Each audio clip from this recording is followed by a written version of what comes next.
오늘 우리에게 주신 하나님 말씀은 로마서 16장 11절 말씀 보겠습니다. 한 절만 저와 여러분 합독하겠습니다. 내 친척 헤로디오너에게 문안하라. 나기오의 가족 중 주 안에 있는 자들에게 문안하라. 아멘. 오늘 사도 바울이 내 친척 헤로디온과 나기수의 가족들 중에서 문안하라 그랬습니다.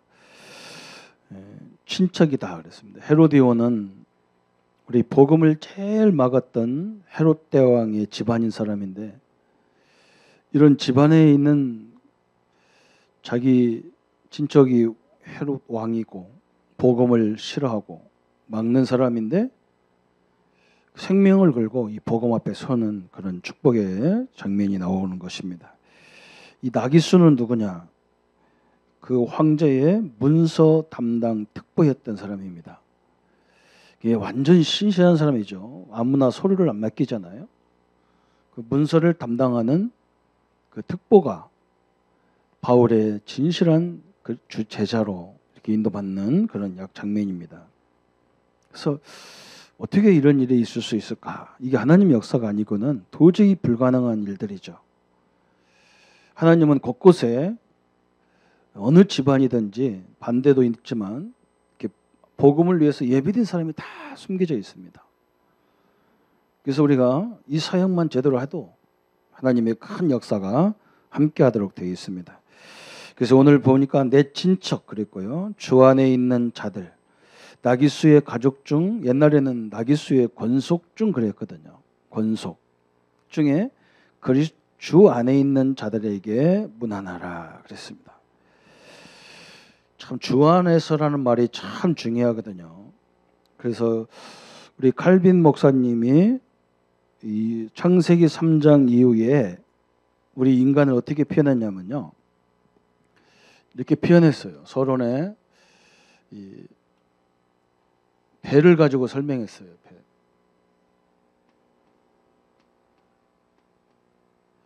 우리 인간을 배를 갖고 설명했는데, 우리 창세기 3장에 있는 우리 인간은 해적선과 같다. 해적선에 탄 사람과 같다 그랬습니다. 딱 한 단어로 표현했습니다. 여러분, 해적선이 뭔지 알잖아요. 이걸 타고 다니면서 강도짓하고 나쁜 짓 하는 것이 해적선인데, 우리 사람은 창세기 3장 이후의 사람들은 다 해적선에 타 있는 것 같다. 이게 해적 선장이, 해적에 있는 이 배 안에 있는 사람이 착한들 해적이죠, 그죠? 뭘 해도 해적입니다. 이건 선장이 너무너무 착해서 구제도 하고 봉사도 해도 해적 때문에 해적이에요. 그걸 얘기하는 거예요. 인간이 아무리 좋은 일을 하고 아무리 착한 일을 많이 해도 그것은 죄인이라 그 말이에요. 이게 이렇게 표현했어요. 너무나 정확하지, 그죠? 지금 세상은 이렇게 되는 거예요, 그죠? 그럼 우리가 예수님을 믿었고 주 안에 있다는 말은 뭐냐? 이 해적선이 어떻게 바뀐 거냐면, 우리는 구원선으로 바뀐 거예요. 구원선으로. 그 내 친구 이름이 구원선인데, 예수를 안 믿어도 이름은 잘 졌다 그래서요. 네가 구원선이냐. 그래서 구씨가 참 이름이 좋은 것 같아요. 조씨 참 그래요. 구원선. 그래서 이 안에 있는 것 같은 거예요. 예수님을 영접했다는 말은 이 안에 있는 겁니다. 구원선 안에 있는 거예요. 그래서 노아 방주는 문이 옆으로 안 나 있어요. 우회로 나 있어요. 하나님이 열어줘야 되는 거란 말이에요. 나올 수가 없어요. 한번 구원에 받은 사람은 나올 수가 없어요. 이게 나와 여러분입니다. 그러면 어떤 사람은 그럴 거 아니에요. 너무나 비참하다. 내가 어떻게 구원선을 타가지고 나오지도 못하냐. 어떤 사람은 뭐라냐면, 하나님 믿고 내가 포기한 게 많다. 그걸 몰라서 그래요. 하나님 얻은 것은 다 얻은 거지 포기한 게 아니에요. 포기한 건 좀 세상적인 거, 내 몸에 안 좋은 거 포기한 거지. 그잖아요. 뭐 먹지 마라. 그 몸에 안 좋은 거 먹지 말라는 거지. 우리는 이 안에 있는 거예요. 이게 주 안에서, 주 안에, 우리 성도님들이 이 안에 축복인 거예요. 그래서 여기 속에서 늘 뭐가 나와야 되느냐? 감격이 계속 나와야 됩니다. 저는 옛날에 이걸 누가 설명을 안 하니까 저 모태신앙인데 늘 어두웠다니까 교회 다니는 것이. 그냥 부모 끌려오는 것 같았어요. 그냥 내가 어쩔 수 없이 신학을 가고 내가 어쩔 수 없이 먹게 됐구나. 이렇게. 복음을 알고 나서부터는요. 뭐가 계속 저를 때리냐면요. 구원의 감격이 저를 계속 놓고 하는 거예요. 내가 수많은 사람 중에 저는 현장에 가보면서 막 어떤 사람 현장에 가니까 목사님 전도할 사람도 없어서 막 전도가 힘들고 어렵다는데 저는요. 한 사람 영접 못 시키는 날이 있어도 저는 굉장히 감사했어요. 왜 그러냐? 어떻게 이게 복음이 자기 죄 문제, 사단 문제, 운명 다 해결했다는 그것을 못 알아듣는데 어떻게 나는 다른 건 다 못 알아듣도 저것만 알아들어가지고 구원받았을까? 참 감사하잖아, 그죠? 저렇게 똑똑한 사람이 이걸 못 알아듣고 저렇게 잘난 사람이 이걸 못 알아듣고 저렇게 많이 가진 사람이 못 알아듣고 내가 이걸 알아들었을까? 감사가 되는 거죠. 저는 옛날에 내가 왜 목사 돼야 되나? 요즘에는요. 복음 알고 나서는 너무너무 감사하다. 이것만을 위해서 선택받은 사람이 얼마나 감사하냐. 참 감사하는 거예요. 뭐 중국에 또 가야 되니까 막 제가 이렇게 메디스도 있고 막 컨디션이 안 좋으니까 그런 사람들 막 많은 사람들이 목사님 이번에는 시험은 안 좋습니까? 그런데 저는요 감사해. 저는 어릴 적부터 그 소리 들었거든. 너 이거 조심해라. 이거 하지 마라. 이거 어릴 적부터 들었어. 나보고 항상 몸이 안 좋으니까 조심하라 소리 많이 들었어요. 나는 지금도 조심을 합니다. 그런데요. 이 감격을 하니까요. 안 가질 수가 없어요. 어거지로 가는 게 아닙니다. 이 감격이 없으면 못 갑니다. 가고 싶어도 안 돼요. 가서 할 일이 없어. 가면 막 지쳐버려요. 저는 항상 앉아있으면 닭병 들린 것처럼 빌빌거리려고 있는데요. 설교하려면 그래도 싱싱하잖아요. 희한합니다. 그죠? 유 목사님은 뭐 너무 건강해서 이빨도 하나 안 사겠다는데 저는 이빨도 몇 개 썼고 그래서 써먹을 데가 없는데 하나님 이 복음을 위해서만 쓰도록 되어 있어요. 감격이 있어야 됩니다. 구원의 감격, 직분에 대한 감격도 있어야 됩니다. 내가 어쩌다가 중직자가 됐나가 아니라 어떻게 저렇게 잘난 사람 놔두고 나를 중직자로 세워서 당신이 하나님의 역사를 설명하려고 하는가? 이 감격이 있어야 돼요. 이게 계속 오면 희한한 일이 벌어지게 돼 있어. 그러면서 이제는 우리는 뭐 하면 되느냐? 그림 하나 또 한 가지만 우리가 보면 됩니다. 지금 우리가 예수님을 영접해가지고 우리가 삶이 이제 어떻게 하면 되느냐? 이 그림 여러분 잘 알잖아요, 그죠? 이게 우리거든, 내가 나거든. 이 내 안에 주인이 누구냐? 이게 중요한 거거든요. 우리는 이것만 고민하면 됩니다. 이 왕자리에 누가 앉아야 되느냐? 예수님이 앉아야 되는데 내가 앉은 사람이 있어. 내가 주인이야. 주 안에 있으면서도 내가 주인이야. 예수님은 자리 밑에 있어요. 이러면 고생을 많이 해요. 예수 믿어도. 이걸 딱 바꿔놓으면 큰 응답이 오게 되어 있습니다. 여기에다가 예수님이 주인이고 나는 딱 이 자리에 와 있으면요. 큰 응답의 주역이 됩니다. 그게 무슨 말이냐 그랬어요. 제가 오늘 1분 메시지에 우리의 힘의 원천, 나에게 힘을 주는 원천이 어디냐? 하나님이다 그랬어요. 하나님이 나의 힘의 원천이란 말이에요. 그러면 그 하나님 앞에 가까이 가는 방법이 뭐냐? 그게 뭐냐면 말씀이에요. 하나님의 말씀을 붙잡는 거예요. 그래서 성경의 큰 인물들은 어떤 기도를 많이 했냐면 하나님의 말씀을 주야로 묵상하는 기도를 많이 했어요. 왜? 이 하나님 말씀을 묵상할 때요 힘이 나오는 거예요. 안 되는 분들의 특징이 뭐냐면 말씀으로 막 묵상하는 게 아니라 상처로 묵상하는 거예요. 어떤 갈등으로 막 묵상하는 거예요. 막 어떤 자기 막 신념만 막 그걸 묵상하는 거예요. 그러면 굉장히 헷갈려요. 그 하나님 가까이 가는 게 아니야. 말씀으로 하나님 앞에 계속 가는데요. 어마어마한 일이 벌어지는 거예요. 어떤 분은 일생에 한 말씀만 딱 붙잡고 있는 사람이 있잖아요. 그죠? 그런데 여러분, 복음 메시지를 한 39절만 묵상하고 있어도요, 기적이 일어나야 돼 있어.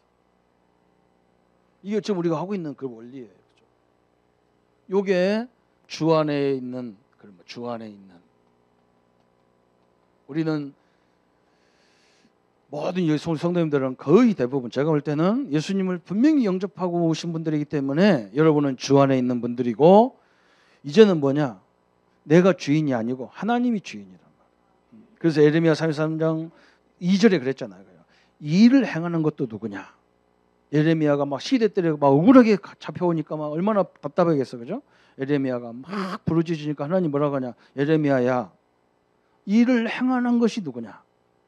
그 일을 지어 성취하는 것이 누구냐? 다시 말하면 너를 감옥에 보낸 사람이 누구냐? 너를 빼내줄 사람이 누구냐? 우리 보고 네가 계획을 세우는 일이 누가 세우게 했냐? 하나님이란 말. 그 계획을 성취하는 분이 누구냐? 하나님이다 그 말이에요. 너는 내게 부르짖으라.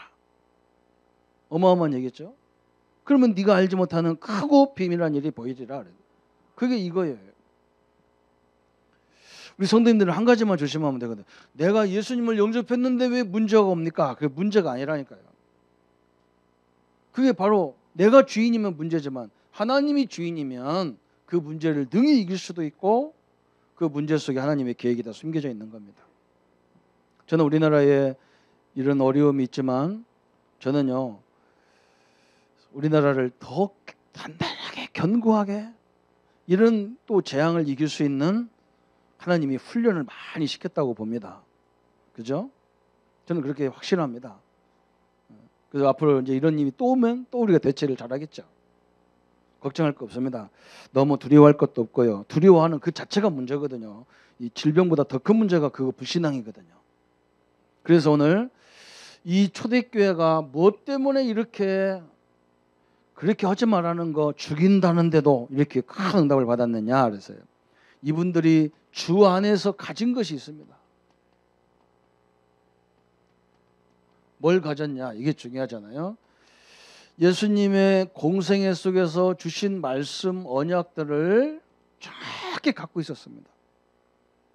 이게 중요하거든요. 예수님이 공생애 3년 6개월 동안 우리에게 가르쳐주고 우리에게 주신 언약이 뭐냐? 예수가 그리스도다 그 말이에요. 이걸 우리에게 보여주신 거예요. 예수는 그리스도는 모든 문제 끝냈다. 죽은 자를 만나도 해결되고, 그죠? 죽은 자가 예수님을 만나면 끝나버리고, 병든 자가 예수님을 만나면 끝나버리고, 가난한 자가 예수 믿으면 오병이어가 일어나고 막 그랬어요. 다시 말하면 그리스도는 모든 문제 해결이다. 그걸 직접 보여주셨다. 그래서 우리에게 그러면서 중간중간에 중요한 말씀했죠. 마가복음 10장 45절에 우리가 죽어야 되는데 예수님께서 대속물로, 대신 제물로, 그 말이에요. 대속물이란 말은 대신 제물로 우리를 위해서 십자가에 죽으셔서 모든 문제를, 죄 문제를 해결했다. 예수님이 그리스도가 제사장이다. 이걸 설명했어요. 구약 시대에는 죄만 지면 또 짐승 잡아야 되고 또 집어야 되고 막 그래서 죄 지면 또 회개해야 되고 또 회개해야 되고 그랬어요. 신약 시대부터 예수님이 십자가 죽음부터는 뭐냐? 예수님의 제물은 완벽해요. 만약 그게 완벽하지 않으면 예수님은 또 어디에 태어나야 돼요. 또 죽어야 돼 예수님이. 그것을 이제 복잡한 것을 한 번에 예수님의 십자가 죽음으로 끝내버렸어요. 여러분 이 사실을 믿으시기를 바랍니다. 예수님이 여러분 죄값을 다 갚아줬어요. 그게 특징이에요. 그렇죠? 그래서 우리는 정확히 말하면 회개는 뭐냐? 뭘 잘못했다고 고백하는 게 아니라 내 삶을 돌이키는 거예요. 돌이키는 거. 내가 세상으로 갔던 삶을 그리스도 복음의 삶으로 바뀌어지는 걸 말하는 거예요. 예수님이 누구도 할 수 없는 말을 했어요. 요한복음 14장 6절에 나는 길이고 나는 진리고 나는 생명이다. 다시 말하면 나는 너희들이 하나님 만나도록 하는 선지자다, 그 말이거든요. 우리 예수님은 뭘 말했느냐? 요한일서 3장 8절에 내가 하나님의 아들을 예수님이 오신 것은, 그리스도가 오신 것은 뭐냐? 마귀의 일을 멸하심이라 그랬어요. 그게 왕이라 그 말이에요. 나는 예수님은 왕이시다 그 말이거든요. 요거를요 제일 많이 가르쳐주고 우리가 그걸 딱 붙잡으라는 거예요. 여러분은 제 문제 다 예수님이 끝내놨어요. 그죠? 하나님 만나는 길 다 끝내놨어요. 그죠? 영원한 생명을 얻은 거예요. 영원한 생명. 우리는 죽는 게 아니에요. 무한의 세계, 유한의 세계에서 무한 세계로 바뀌는 거예요. 그러잖아. 우리는 그걸 바뀌는 것뿐이에요. 어마어마한 일이죠. 그러면서 예수님이 공생애에 어마어마한 것을 말했어요. 마태복음 13장에 예수님이 뭘 말하냐? 성도가 받은 축복이 얼마나 큰가를 얘기했어요. 거기에 쭉 보면 뭐라 했느냐? 씨 뿌리는 자 비유를 설명했어요. 네 가지 밭을 설명해서 돌짝밭, 길짝밭, 가시던 풀밭, 좋은 밭 얘기했잖아요. 우리가 그와 같다는 거예요. 우리가 이 조그마한 씨를 가지고 어디다 뿌려야 되느냐? 좋은 밭에 뿌릴 때 거기서 엄청난 것을 거두게 돼 있다 그 말이거든. 우리는요 이렇게 뭔가 이렇게 하러 다니는 것 같지만 좋은 밭을 찾으러 다니는 거예요. 어떻게 보면 이게 성도라는 거예요. 또 뭐라 했느냐? 조금 이 씨, 또 예수님이 뭘 들었냐? 겨자씨 가지고 설명해서 성도들을 보면은 별 볼일 없는 것 같아. 저 사람은 가진 것도 없어. 그런 거잖아. 이게 씨가 이런 것들이잖아. 씨 중에 겨자씨는 더 작아. 씨 중에 더 작아. 우리 성도가 그렇다는 거예요. 우리가 세상에 보면 아무도 인정하지 않는 사람 같아. 인정도 못 받는 사람 같아. 그런데 이 씨가 떨어져서 나무가 되고 나중에는 거기에 새들이 깃들어오고 사람이 그걸 통해서 생명을 얻는 그런 관계라는 거죠. 여러분 성도를 무시하면 안 됩니다.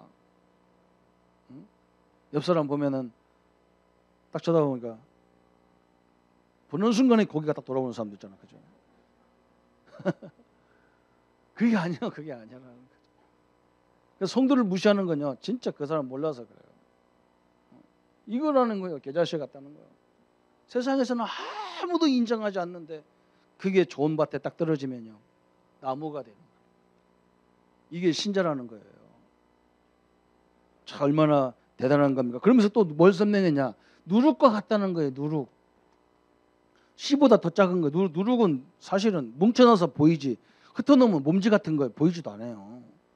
누룩. 그래서 참 더 대단한 말 했죠. 그죠? 이 없어진, 바람 불으면 없어져 버리는 거라니까. 그런데 이 누룩이 딱 밀가루 속에 딱 들어가 버리면, 그죠?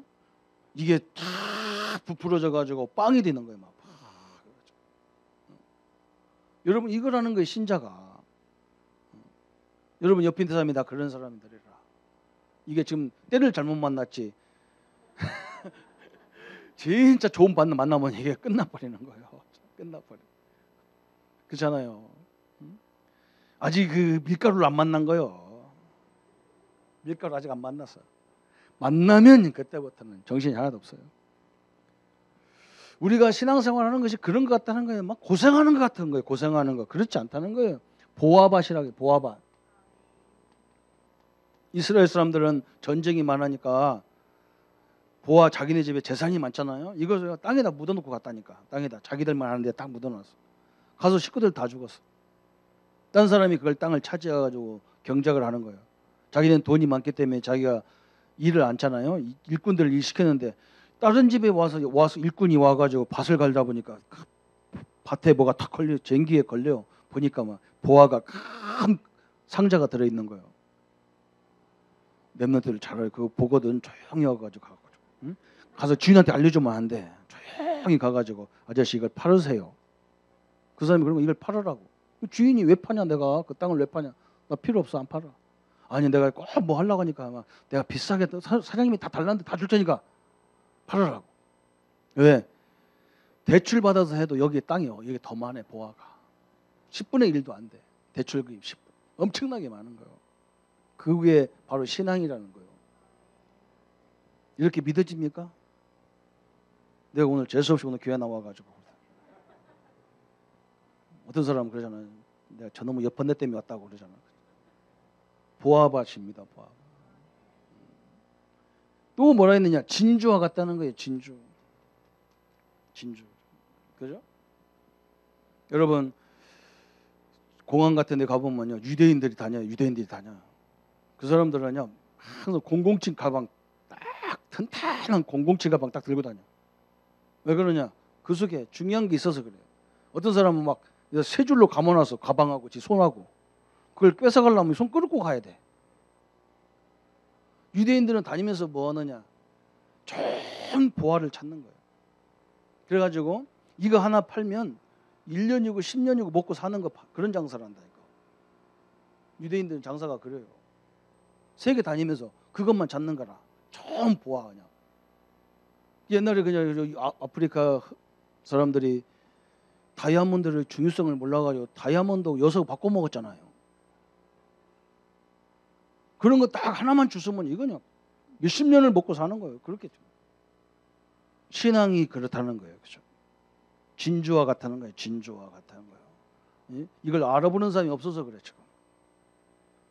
우리 여러분 보면서 진주구나 그래야 되는데 이거 바보구나 이렇게 보는 거예요. 이게 지금 문제라. 전문가가 나와야 돼. 전문가가. 또 뭐라겠느냐? 그물과 같다 그래요. 그물. 어부의 그물과 같다는 거예요. 응? 어부가 큰 그물을 바다다 쳐가지고 고기를 딱 잡잖아요. 그럼 어부가 뭐합니까? 고기를 다 건지는 게 아니에요. 뭐냐? 자기에게 꼭 필요한 고기만 긁어. 거기에 지금 맞는 그죠? 그런 고기 다 다른 건 다 놔줘버려. 왜? 가치 있는 것만 걸른다는 말이에요. 그죠? 우리 성도가 받은 축복이 이런 거라는 거예요. 어떻게 보면 고생스럽게 강에 가서 막 제 친구 하나가 제가 우리 금강 옆에 살았잖아요. 금강 옆에. 금강에 뭐가 이렇게 막 이 지금 봄철에는 뭐가 올라오냐면 저 서해 바다에서 뱀장어 새끼 있잖아요. 그게 막 머리카락 같이 얇은 뱀장어가 싹 올라옵니다. 막 그것이 이제 자라로 올라와 민물로 올라오는 거예요. 그러면요 사람들이 매미채 같이 막 크게 몇 100m 넘는 매미채를 만들어 가지고 강에다 딱 띄워놔요. 그러면요 저 끝에 머리는 뱀장어 새끼만 들어가도록 조그만해요. 우리 친구가 뭐냐? 저 진주에 딱 우리 친구 하나밖에 없는데 그 친구 옛날에 그거 잡는 친구였어요. 우리 교회 뭐 정수기 그 피터 갈러 오는 친구가 그 친구라. 조그마한 바가지 같은 배 타고 막 젓고 가다가요. 우리하고 축구하다가 가까면 잠깐 내가 갔다 올게 하고 배 타고 막 가서 저 끝머리 가면요 뱀장어만 모아놓은 데가 있어. 그걸 딱 끄집어 가지고 뱀장어를 딱 따르면요 그릇에 막 새끼만 쭉 앞에 막 좋은 고기 있는데 안 잡아. 왜? 그 좋은 고기보다 이 뱀장어 새끼가 더 비싸. 이건 전 어디로 가냐? 일본으로 수출하는 거야. 그리고 나 우리한테 그래. 이게 한 1,000만 원 되겠네. 그러고 이게 한 100만 원 되겠네. 우리는 공만 찾지 아무것도 없는데 얘는요 공 차다가 돈 벌고 와. 그와 같다는 거예요. 그와 같다는 거예요. 성도가 받은 축복이에요. 이걸 딱 초대교회가 붙잡았다는 말이에요. 우리 성도님들이 오늘 내 존재에 대한 새로운 가치를 발견하는 시간 되기를 바랍니다. 그렇죠? 진짜 여러분 영적인 사실을 깨닫고 그리스도의 비밀을 깨닫는다면요 시대의 응답을 누리게 돼 있어요. 이게 하나님의 방법이에요. 두 번째 이 사람들이 뭘 붙잡았느냐 그랬어요. 두 번째는요 부활의 메시지를 붙잡은 거예요. 하나님께서 우리에게 부활의 메시지를 주셨습니다. 어떤 메시지입니까? 눈에 보이지 않지만 세상 끝날까지 내가 너와 항상 함께하겠다. 이걸 딱 붙잡았어요. 여러분, 아이고 목사님 왜 내가 하나님 믿는데 이렇습니까? 아닙니다. 그 속에도 하나님이 함께한다는 걸 알아야 돼요. 그래서 어떻게 보면요, 저 같은 표정이, 저 같은 이게 표준이요, 표준이요. 저는 나빠도 얼굴이 이렇고 좋아도 얼굴이 이래요, 그냥 똑같아. 대구 가니까 막 우리 집사님 사역자들이 모여서 막 내가 들어가니까 막 이리 보고 저리 보면서 나한테 뭐라 하냐. 아닌데 그 뭐가 아닙니까? 산적 아닌데 그런다고. 참나. 아 참. 표정이 똑같아요. 그잖아. 하나님 함께 하는데 뭐. 사자굴 속에 들어가나 안 들어가나 똑같았다니까요. 우리 성도님들이 여기서부터 기적이 시작되는 겁니다. 기도가 이게 기도입니다. 어떻게 보면 기도도 안 나와. 왜 안 나오냐? 하나님 함께 하는데 뭐 기도예요. 베드로는 뭐 감옥에서 내일 죽는다는데 잤잖아. 왜 그러냐? 옛날에는 안 그랬어. 막 이걸 못 믿을 때는 막 배신하고 막 다구울기 전에 막 예수님을 배신하고 그래서요. 이제는 저걸 알았어. 죽으면 천국 가면 되고 살면 전도하면 되고. 옛날에 우리 산상도 목사님들, 주기철 목사님들 감옥에 그랬다니까. 막 감옥에서 안 죽으려고 막 전체가 기도하고 나는데 그 믿음 좋은 목사님들은요 자들해. 전사님 한 분이 열받아 갖고 막 아니 저렇게 믿음 좋은 양반들이 저 이름 있는 분들이 와가지고 잠만 자는 거 내일 죽게 생겼는데 목사님 일어나서 기도해야 되잖아요. 그러니까 뭐라 하냐. 야 그냥 자. 지금 시끄러워 죽겠어. 자라니까. 죽으면 천국 가면 되지. 왜 그래? 그렇잖아. 우리는 이것 때문에 그래요. 이것 때문에. 오늘 예수님이 그랬잖아요. 요걸 딱 설명했다니까. 마태복음 28장 16절 20절에 너희는 가서 모든 족속으로 제자를 삼아 아버지와 아들과 성령의 이름으로 세례를 주고 내가 너희에게 분부한 것을 다 가르쳐 지키게 하라. 볼지어다 내가 세상 끝날까지 너희와 항상 함께 하겠다. 그래서 하나님이 함께하는 것을 어느 때 가장 많이 보게 되냐면 제자 세울 때 많이 보잖아요. 하나님 역사를 보는 거 하나님 함께하는 것을. 그래서 우리 보고 제자를 사역을 해보라는 거지. 우리가 얼마나 바쁜데 제자 세울라 세상 일 할라 힘들어지거든요. 그 세상 일도 하나님의 일인데. 그죠? 이렇게 해볼 때 막 하나님의 역사를 보게 돼 있는 거예요. 마가복음 16장 15절 20절에 내 이름으로 귀신을 쫓아내며 새 방언을 말하며 무슨 독을 맞지로 해를 받지 않으며 병든 자에게 손을 꽂고 기도한 자 나으리라 하시니라. 그러면서 예수님은 하나님 우편에 계시면서 지금 우리와 함께 하신다 그랬어요. 왜 우리 보고 바쁜데 치유 사역 해보라고 하느냐. 치유 사역 할 때에 이것을 가장 많이 하는 거예요. 여러분 옆에 육신적으로 정신적으로 어려움 당한 사람 가서 말씀으로 힘줄 때요. 하나님이 막 가장 기뻐해요. 저는 알아요. 막 역사 안 일어나도 하나님이 막 얼마나 시원시원하게 역사하는지 몰라요. 전혀 우리 생활이 문제가 되지 않을 정도로 하나님은 역사합니다. 어떻게 뭘로 역사하느냐? 성령으로 함께 역사하는 거예요. 이게 부활에 주신 축복이잖아요. 그죠? 그러면서 우리에게 어마어마한 것을 주셨습니다. 뭘 주셨냐? 예수가 그리스도다. 그랬어요. 그죠? 모든 분들이 다 끝내놨어. 다 끝내놨어요. 사도행전 1장 8절은요. 오직 성령이 너희에게 임하도록 다 대놨어요. 그죠? 이미 성령이 우리 안에 계시는 거예요. 그러면 언제 이 성령이 역사하느냐? 그랬어요. 나라예요, 나라. 이 나라라는 말은 무슨 말이냐? 내가 모든 문제 끝냈고 하나님이 나와 성령으로 함께 하는데 내게는 이렇게 문제가 자꾸 일어나는 거예요. 그래서 속는 거예요. 그 하나님 그 문제 속에 뭐가 있냐? 하나님의 계획이 있어요. 이걸 발견할 때 하나님 나라가 임하고 이걸 발견할 때 성령이 역사하기 시작하는 거예요. 그죠? 어마어마하게 역사가 일어납니다. 그게 하나님의 계획이에요. 우리는 이것만 하면 돼. 그래서 예수님이 얼마나 답답한지 막 승천하시기 직전에 40일밖에 시간 없는데 그 시간에 막 하나님 나라에 대해서 막 설명하잖아요. 하나님 나라에 대해서. 여러분 사도행전이 바로 그거잖아요. 모든 문제 끝내고 오순절날 막 방언도 보고 역사도 봤는데 그래서 막 베드로가 성전에 가서 막 안진뱅이를 일으켰는데 그것 때문에 감옥에 가고 그것 때문에 재판받고 그때 베드로가 뭘 받냐? 재판받으러 온 많은 사람들 야 뭐 어떻게 네가 이걸 이런 일 했냐? 그거 변론해라. 그러니까 베드로가 하나님의 계획을 받잖아요. 내가 변론하는 게 문제가 아니다. 오늘 이 사람들이 처음으로 복음을 듣겠다. 그래서 막 복음을 선포하냐. 다른 이로서는 구원을 얻을 수 없나니 천하 인간에게 구원 얻을 만한 다른 이름이 있냐. 그랬다. 하나님의 계획을 선포해 버리잖아요. 그게 바로 이거예요. 그거 선포하라고 하나님이 그런 모임을 만들어준 거라. 참 대단하죠, 그죠? 성도들이 막 혼란스러우니까요, 아나니아 삽비라를 통해서요, 죽음을 통해서 뭘 설하냐? 하나님의 권위가 뭔지, 하나님 살아계신 게 뭔지를 다, 하나님을 살아계신 하나님을 속인잖아요, 그죠? 그게 얼마나 무서운지를 딱 보여주잖아요, 그죠? 사도행전 6장에 헬라파 히브리파가 막 싸우니까 하나님이 뭘 봤냐? 이 제자들이요, 아, 일꾼을 세우라는 거구나 딱 봤어요. 제대로 된 일꾼을 세우니까 하나님이 역사하잖아요. 성도 여러분, 우리는 분명히 우리의 인생은 세상 속에 살아야 되고 불신자와 함께 살고 오히려 살아야 되기 때문에 자꾸 큰일이 자꾸 일어나게 돼 있어요. 그때마다 우리는 놀라지 마세요. 그게 하나님이 나라를 이루는 방법이고 그게 성령 인도를 받는 방법이에요. 그런 일이 없으면 하나님 살아계신 걸 우리가 느끼겠습니까? 예수 믿자마자 아무 일 없다. 하나님 살아계신 걸 느낄 수가 없어. 그래서 하나님은요, 자꾸 우리를 이 잔잔한 것들로 우리를 깨우치는 겁니다. 그래서 오늘 뭐냐? 하나님 우리에게 초대교회가 공생의 언약을 딱 붙잡았어요. 그리고 두 번째는 뭐냐? 하나님 부활 메시지를 딱 붙잡았어요. 우리도 이걸 딱 붙잡고 가는 거예요. 예수님이 다 끝내놨고 우리 신자가 받은 축복이 얼마나 큰지 몰라요. 저는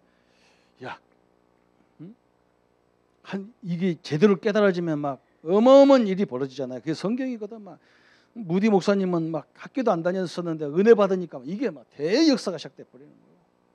아무도 못 막았어요. 그러면서 오늘 또 뭐냐? 우리는 오늘 가족 중이라고 했기 때문에 우리 후대에 대한 언약을 붙잡아야 돼요. 후대에 대한 약속을 딱 붙잡아야 됩니다. 어떻게 붙잡아야 되느냐 그랬어요. 예수님께서 그렇잖아요. 네가 나를 사랑하면 내 어린 양을 먹여라 그랬어요. 그죠? 왜 그러냐? 우리 자녀들에게는 그냥 태어난 게 아니에요. 그냥 우리 후대가 그냥 태어난 게 아니에요. 이미 뭐냐? 창세전부터 우리 가문에 지독스럽게 흐르고 있는 그게 다 갖고 온 거예요. 그래서 이거 얘기한 거예요. 사람은 태어날 때부터 해적선에 들어가 있는 거다. 이 각인된 것을 빨리 우리가 바꿔줘야 되는 거예요. 이게 우리 가정에서 시작되는 거예요. 그죠? 이 각인을 바꾸는 방법이 뭡니까? 그게 바로 복음인 겁니다. 복음인 거예요. 어떻게 바꾸냐? 우리가 조금만 복음에 대한 은혜와 체험이 되어지면 싹 바뀌어버려요. 이게 특징이거든요. 하나님의 살아계신 증거를 봐버리면 다 끝나버리는 거예요. 솔직히 우리가 별거 큰 거 안 해도요 들 정도로 응답이 와버리게 돼 있어요. 지금 이번에 우리 어린이 교학교 교사 강습회에도 지독하게 나오는 게 뭐냐? 복음 모르는 사람은 없다. 특히 우리 신자들은 다 복음을 안다. 근데 뭐가 없냐? 복음의 체험이 없다. 그럼 이 체험을 어떻게 할 거냐? 이 체험하면 우리는 또 신비적인 거 생각하거든요. 어디 기도원이나 어디 가가지고 막 한번 확 이걸 체험하려고 하거든요. 그런 체험을 말하는 게 아니에요. 여러분 한번 여러분 저는 쉽잖아요. 저는 목사라 쉬워요.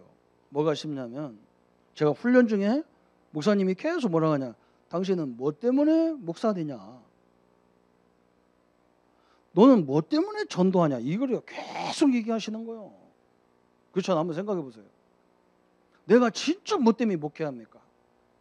내가 우리 성도님들 통해서 내가 뭐 사육을 챙기고 이거요. 진짜 하나님부터 악한 거잖아요. 그죠? 악한 거예요, 이거요. 아니, 이 인류를 살리는 복음을 내가 잘 살고 내가 잘 입고 잘 사는데 사용하려고 하면 이건 이것처럼 악한 게 없는 거예요. 그걸 깨달아지니까 그때부터 저는 뭐 체험이라니까 뭘 확 그걸로 발견했더니 그래 그래서 내가 우리 권사님들하고 이렇게 어느 지역을 가는데 권사님들이 뭐라고 하냐면 목사님 다른 교인이 우리 모임에 왔는데 이 사람이 자기네 교회 메시지를 어떻게 듣고 있냐 물어보니까 전혀 못 붙잡는다는 거예요. 그 은혜도 안 된다는 거예요. 그러면 그럴 경우는 우리 교회 메시지를 듣게 해야 되겠습니까? 그 내가요 내 입장에 보면요 그런 갈급한 사람 사실 꼬시면 우리 교인 되잖아요. 그래라 하려다가 하나님 편을 생각하니까요. 그러면 안 되잖아. 집사님, 이 말씀을 왜 붙잡아야 되는지를 설명해주고, 처음 한 번 들어서 못 알아듣거든 두 번, 세 번 자꾸 들으라고 해라. 그리고 그 사람이 와서 그 자기네 교회 강단 메시지를 말할 때 율법적으로 하거든 복음으로 바꿔주는 거다 이렇게. 그래야 그 사람이 살지 않냐. 그래야 그 교회가 살지 않냐. 그 교회도 하나님 교회고 우리 교회도 하나님 교회고 그 사람도 하나님 백성이고 나도 하나님의 자녀고 백성이지 않냐. 그래야 하나님이 기뻐하지. 우리 교회만 잘 되고 남의 교회는 다 망하고 그 하나님 안 기뻐하지 않겠냐. 그죠? 이게 바로 이거요. 체험이라니까 막 특별한 게 아니라니까. 전도를 해야 되는데 왜 해야 됩니까? 내 교회 부흥을 해야 됩니까? 응? 이것도 또 악한 게 없어요. 전도는 종합적인 다 살리는 건데 우리가 이걸 깨달아야 되죠. 사업하면 왜 해야 되나 이걸 해야 되나. 그냥 우리 자녀들이나 잘 먹고 우리 교회 우리 자녀 잘 먹고 그냥 내가 중직자니까 뭐 우리 믿음의 교회 하나 세우고 하나님 별 악한 거야. 못 하더라도 하나님 나에게 응답 주시면 모든 미자립을 해결하는 사업장 되겠습니다. 의로이 하나님 역사할 거 아니에요. 그죠? 여기서 체험이라니까 다른 게 아니라 내가 왜 예수를 믿느냐 이거 외자만 붙여도 다 나와버린다. 그래서 한국교회와 세교회가 그렇게 크게 응답받아서 영원한 교회가 없어요. 여러분 보셔야 돼요. 복음 없어도 잘 되던데요. 잘 안 돼요. 어느 날 문 다 닫아야 돼요. 하나님을 활용하면 누가 제일 먼저 하냐? 사단이 제일 먼저 알아요. 우리 교회만이라도 아무 동기 없이 전도하고 복음 전해야 하나님이 축복하시는 거예요. 저는 우리 교회가 비전이 있다고 보는 게 뭐냐? 우리 교회는 외지에서 많이 오시잖아요. 내가 올 때 내가 꼭 얘기합니다. 거기서 전도하시라. 그 지역에 다 자기 교회, 자기 교단만으로 해서 전도하지 그냥 모든 사람에게 전도해가지고 가까운 게 보내주는 사람이 없다. 그런 전도가 없다. 그래 우리 교인들만이라도 전도해가지고 가까운 게 다 보내줘라. 우리 교회까지 죽어도 온다는 사람은 데리고 오면 되고 그래야 하나님이 기뻐하지 않겠냐 말이에요. 그것 때문에 그런 거예요. 여러분 한번 가보세요. 다 자기 교회만을 위해서 전도해야지. 진짜 그 영혼 하나 살리려고 하는 전도는 없단 말이에요. 이때부터요 어마어마한 하나님의 역사를 보게 되어 있습니다. 진짜 그렇습니다. 이 결론 내려버리면 이때부터는 가만히 있어도 응답이 계속 오게 돼 있어요. 아니 목사님 그럼 교회 부흥을 위해서 전도 잘못된 겁니까? 잘못된 건 아닌데요. 잘못된 건 아닌데 진짜 동기가 뭐냐를 봐야 돼요. 동기가 뭐냐를. 그렇잖아요. 동기가 나를 위해서 동기면요 하나님이 싫어하는 거예요. 하나님을 위한 동기가 돼버리면 그때부터는 가만히 앉아서도 여러분 가정 사업장에 증거가 다 오게 돼 있어요. 그러면서 이제는 뭐냐? 왜 이렇게 훈련이 많습니까? 바로 그것 때문에 그런 거예요. 우리가 순간순간에 작은 일에 넘어지잖아요. 하나님 없는 것처럼 막. 하나님 나를 버린 것처럼 생각하는데 그렇지 않아요. 그래서 끊임없이 훈련을 통해서 자꾸 얘기해 줘야 한단 말이에요. 목사님이 하면 되지 왜 또 막 본부 이런 데 가라고 합니까? 그러죠. 우리 교단은요. 여러분 이 교회가 예배가 왜 이렇게 중요하냐면 전 세계에서 우리가 이 성도들 우리가 지금 여기 몇백 명이 모여가지고 예배드리면서 뭐 하는 겁니까? 우리가 예배는 뭐냐? 하나님과 소통하는 거고 성도와 소통하는 거예요. 뭘로? 말씀으로 소통하는 거예요. 목사 메시지를 붙잡아야 사는 게 아니에요. 말씀으로 하나님과 소통하기 위해서 그런 거예요. 전 세계 수도 없는 교단이 많은데 그 교단이 장로교는 거기다가 누구를 갖고 따르느냐? 칼빈 목사님의 사상을 가지고 따라가는 거예요. 근데 우리는 뭐냐? 칼빈이지만 계속적으로 전도에 대한 메시지를 붙잡고 우리가 같이 가는 거예요. 같이 가는 거예요. 그것 때문에 말씀을 훈련하는 거지. 우리가 따라가는 것도 아니고. 응? 얼마나 멋있어. 한번 생각해 보세요. 참 600개, 700개 되는 교회가 주의종 전 성도들이 함께 하는 메시지 붙잡고 계속 가는 얼마나 멋있습니까? 그때 기적이 일어나는 거예요. 그래서 예배가 중요하고 말씀이 중요한 거고, 그래서 훈련이 중요한 거거든요. 그럴 때에 이 각인이 다 바뀌는 거예요. 각인. 앞으로 보세요. 우리가 말씀 붙잡고 가는데 하나님이 어떻게 역사하는 걸 보십시오. 희한한 일이 벌어지게 되어 있는 거예요. 이게 바로 우리에게 오늘 저 헤로디온과 나기수가 붙잡은, 또 초대교회가 붙잡은 언약의 메시지입니다. 그러면 우리가 이 축복을 어떻게 누리느냐? 물론 축복을 누리는 것을 기도로 누리는 거예요. 기도. 아까도 설명했습니다. 우리 성도님들이 구원의 감격 있잖아요. 내가 하나님의 자녀가 되고 하나님이 나와 함께하는 이 감격이 계속 오는 누림 기도를 하는 거예요. 그죠? 생각하면 생각할수록 감사하고, 내가 잘나가지고 나는 이렇게 됐구나, 이거 아니라, 그렇잖아요. 얼마나 똑똑한 사람이 많습니까? 막 어떤 사람은요, 공부 너무 잘해. 너는 다 된다는 안 되는 사람이 있고요. 너는 안 된다는 데 되는 거. 하나님 은혜잖아요. 마찬가지예요. 감격, 이게 이 감격을 누리는 기도가 막 여러분이 매일 일어나야 되는 거예요. 중직자님들은 중직에 대한, 직분에 대한 이 감격이 계속 오야 되는 거예요. 어쩌다 내가 그냥 아무나 세웠지 뭐 이러면 할 말 하나도 없어. 그냥. 목사님 세우는 거 보니까 뭐 장로, 권사, 집사 아무나 세우대. 그러면 할 말 없어요. 아무나 세워집니까? 진짜 하나님이 뭔가 선택한 거지 아무나 세우는 게 아니에요. 또 하필이면 잘난 사람 놔두고 나냔 말이에요. 여기에 대한 감격이, 이게 누림이거든요. 이게 누림입니다. 또 뭐의 누림이냐? 어떤 상황에도 하나님은 함께 하는 거예요. 이걸 누리는 거예요. 막 이걸. 제일 먼저 이게 누리는 기도가 돼야 되는 거예요. 얼마나 감사합니까? 저는 기도한 사람 많이 봤거든요. 거의 완전 폐잔병이 돼가지고 와서 기도하는 거예요.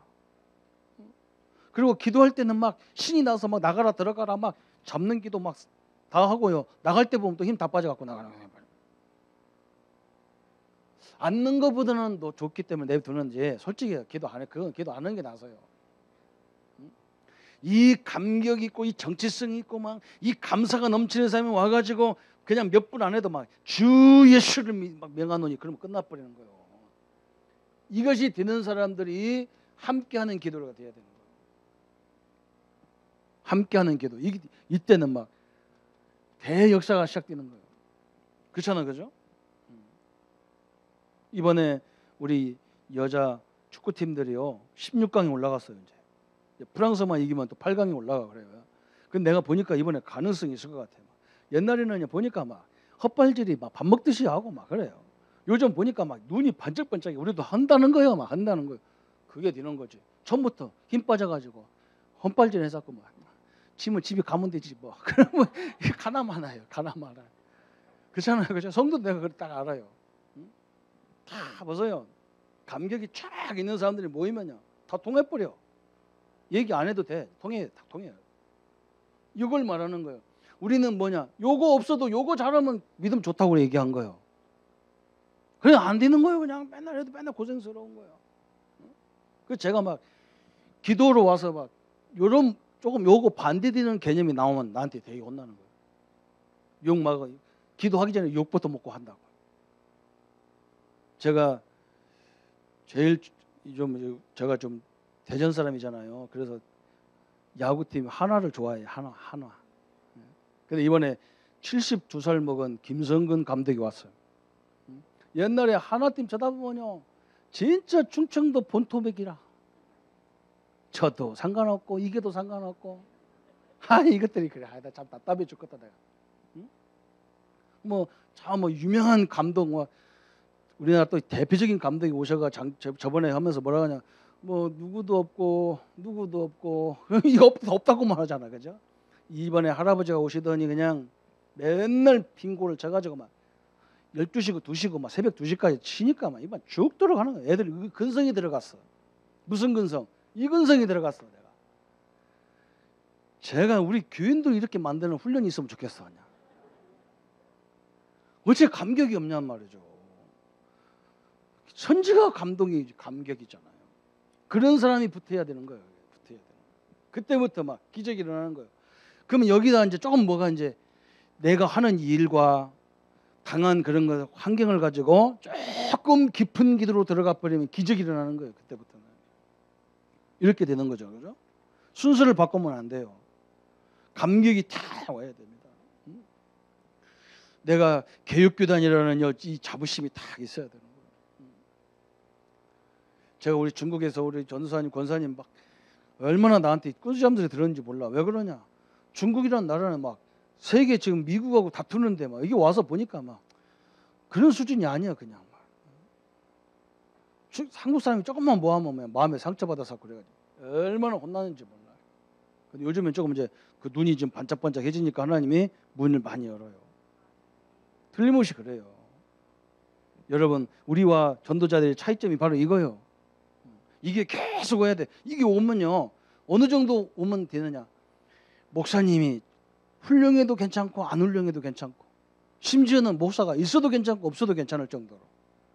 왜? 하나님이 함께하기 때문에 상관없잖아요. 아멘? 내가 이 말하니까 어떤 사람은 하나님 함께하는데 뭐 집에서 예배드리지 하고 교회도 안 와. 아, 나 그런 인간 보면 또 환장하는 거예요. 그러면 지금 누리지도 못하면서 혼자 앉아가지고 누리지 못해. 그걸 오후에 얘기할게요. 그렇죠? 그건 개인주의지 개인화가 된 게 아니요. 개인화가 된 사람은 아무도 안 도와줘도 하나님을 누리고 있는 거예요. 개인화는 안 됐으면서 개인주의는 있다니까. 그죠? 개인주의 회개하기를 바랍니다. 개인화 되거든 그렇게 하세요. 오늘 하나님의 큰 축복이 함께하기를 예수님의 이름으로 축원합니다. 우리 한번 하십시다. 우리는 그리스도의 친척이다. 하나님의 축복이 함께하기를 축원합니다. 기도하겠습니다. 하나님 감사합니다. 우리에게 오늘 이렇게 어려운 시대에도 헤롯 대왕 친척들 또 그들의 문서 담당한 특보가 바울의 제자로 초대교회 제자로 세워졌던 것처럼 이 어려운 시대에도 우리 전도자들과 우리 중직자님들과 우리 성도님들에게 시대적인 만남을 허락하여 주옵소서. 영원히 친척 같은 일꾼들을 붙이셔서 하나님의 능력을 마음껏 누리도록 역사해 주옵소서. 예수 그리스도 이름으로 기도하옵나이다. 아멘. 이제는 우리 주 예수 그리스도의 은혜와 하나님의 지극하신 사랑하심과 성령님의 내주인도 역사 교통 충만하심을 누릴 우리 모든 성도들 머리 위에 지금부터 영원토록 함께할지어다. 아멘.